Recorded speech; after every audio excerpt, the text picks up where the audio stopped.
think anything says welcome to Arizona like our first 100-degree day of the year. Yeah. So welcome. Is this the first? This is the first. I must have brought it from Oregon. Yes, you did. You did. So this is a very exciting day for us in Arizona. Yeah. How do you prepare for performing in heat like this?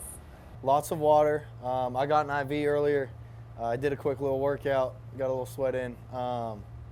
Just water. Okay. Making sure you're drinking fluids and eating clean food. I think all the doctors would agree with that statement. Yeah. So you passed the first Cool. test. Can I be a doctor now? Yeah, exactly. You're qualified. Perfect. Okay, so I want to go back. Okay. You've probably told this story so many times, but I think it's so interesting how you started playing piano when you were 11. Yes, ma'am. And I read that it was artists like Jerry Lee Lewis that actually inspired you, and Yep. that's what you were listening to at the time. I'm curious now, which artists, whether it's new artists on the scene or classics like that, that you're listening to on a regular basis and inspire your work today? Oh gosh, I'm an old soul. I love older music. Like Jerry Lee Lewis and the Eagles and Queen and Hall & Oates and Fleetwood Mac and Billy Joel, Elton John. I love all that stuff, and you pretty much get in my truck at any given time. I'm playing at least one of those artists. Jim Croce's another one of my favorites. You just can't really beat the old classics. Otis Redding, you can't beat him. You played football all the way into college. Back in my prime, In your the prime. good old days. Yeah, right. You peaked, right? No, I'm just kidding. Yeah. You played football in college, and I think I read you had some serious injuries after your freshman year. I'm sure at the time that probably felt like a lot and kind of pushed you to take a different path in life. Looking back, how transformative was that moment? And was it one of those situations where everything happens for a reason because you're sitting where you are today? 100%. It was tough at the time, but even like leading up to my injury, because I've blown this knee out twice and then this ankle and leg out once, and that was the last one. And but leading up to getting injured in college, I just didn't feel right, and I didn't feel like I was on the right path. Everything was going great. I was already getting some collegiate accolades and all this stuff, and they're like, hey, you're going to be the #1 receiver for the next 4 years. I'm like, all right, let's roll, and that's all I wanted. But deep down in my soul, I knew that I wasn't on the right path, and then it happened, and then I was instantly like, that's my sign. I need to hang the cleats up, and I moved back home, and then music found me again, and I'm very thankful that it did. But it all happened for a reason. Like at the time, I thought my world was crashing down, in a sense, and then looking back at it now was the best thing that's ever happened to me.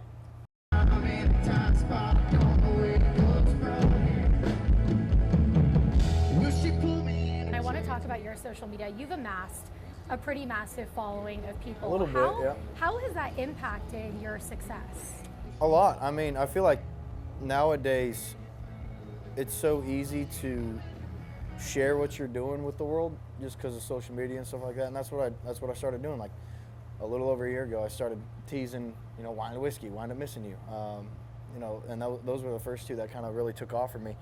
And it's a tool is the way I look at it. I don't try to scroll, day in and day out. But I use it as a tool more so, and just it's an easy way to get people excited about something that you're doing or excited about, and I'm very thankful for it. You've had a #1 hit, Wind Up Missing You, which congratulations, Thank you. by the way. Has there been like a pinch me moment, a I made it moment that you've had, whether it's like walking through a Walmart and hearing your song playing, or being at lunch with family and hearing your song playing? Is there a particular moment that you can tell us about where you've had to kind of ground yourself and say, I can't believe this is happening? Every day, if I'm being honest. I wake up and I get to do what I love every day, and you can't really put a price on that.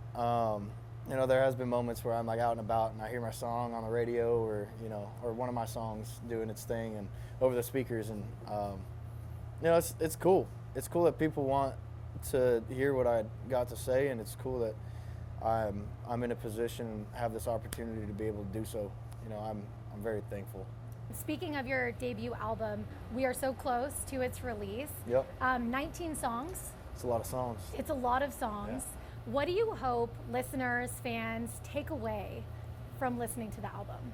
I guess just me, I feel like everything happened so fast last year that I didn't really get the chance to let people know who I am, and you know, all they saw was like social media stuff, and all they heard about me was, you know, these songs and you know, some interviews and stuff like that. But or all they saw was what they painted their picture of me to be. And I feel like this was my first opportunity to kind of scratch the surface on letting people know who I am and where I come from and why I am the way I am, and you know, tell my truths behind some stories that have been out in the world. And you know, I'm excited for people to hear it.